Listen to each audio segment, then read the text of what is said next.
ఇదొకటి. ఇక బీజేపీ అంటే నేనేమంటున్నా ఇక్కడ, ప్రజల విషయాలు ప్రతి పార్టీ గాలి కొదిలేస్తుంది.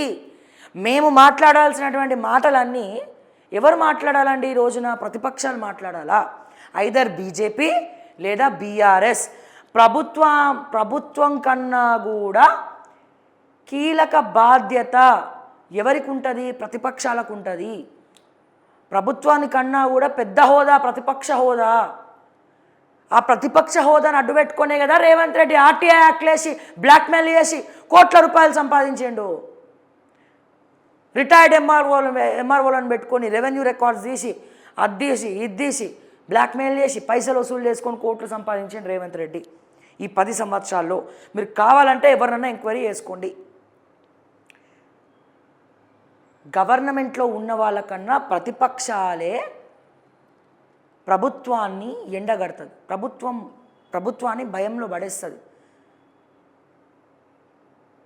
అంత మంచి హోదాని భ్రష్టు పట్టిస్తున్నారు తెలంగాణలో.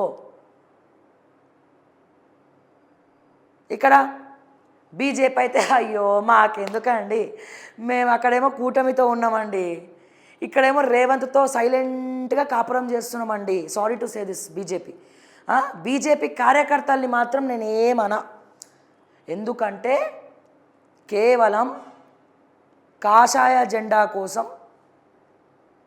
నిస్వార్థంగా పనిచేసేటోడు ఎవడైనా ఉన్నాడంటే అది మా బీజేపీ కార్యకర్తలే. కార్యకర్తలకి ఇంత ఆవేశం ఉన్నది మా బీజేపీ పార్టీ అని, కానీ దాని మోసే నాయకత్వం లేదు. ఎవడో మోసేతి నీళ్ళు తాగుతుంది. ఇంకెందుకు వస్తుంది బీజేపీ? ఇక వీళ్ళు కొంతమందితో మాట్లాడుతుంటే మీకు తెలియదు, వాళ్ళ స్ట్రాటజీ అద్భుతం, అమోఘం, చర్చనీయాంశం. లాస్ట్ మినిట్లో జిమ్మిక్కులు చేస్తారట. జిమ్మిక్కులు ఇన్ని రోజులు చేయని జిమ్మిక్కులు లాస్ట్ మూమెంట్లో ఏం చేస్తారట? ప్రజల మధ్యలో లేకపోతే బాస్ ఏ జిమ్మిక్కులు నడవవు బాస్. ప్రజల మధ్యలో ఉంటేనే అన్ని జిమ్మిక్కులు నడుస్తాయి. నువ్వు ఎప్పుడు నిరంతరంగా ప్రశ్నిస్తేనే అన్ని జిమ్మిక్కులు నడుస్తాయి. ఎప్పుడైతే నువ్వు ప్రశ్నించడం ఆపేస్తావో, ప్రజల మధ్యలో తిరగడం ఆపేస్తావో అన్నీ ఆగిపోతాయి. Full stop. ఏ జిమ్మిక్కులు పనిచేయవు. నీకు జిమ్మిక్కులు పనిచేయాలన్నా, మ్యాజిక్కులు పనిచేయాలన్నా, ఎమోషనల్ బ్లాక్మెయిల్ చేయాలన్నా, అయ్యో పాపం అనాలన్నా ఎవరనాలే? మా ప్రజలు అనాలి. మన ప్రజలలోనే బీజేపీ తిరగకపోతే, బండి సంజయ్ తెలంగాణలో కనబడకపోతే, కిషన్ రెడ్డి సైకిల్ తొక్కుంటూ సైకిల్ యాత్ర చేస్తూ ఉంటే,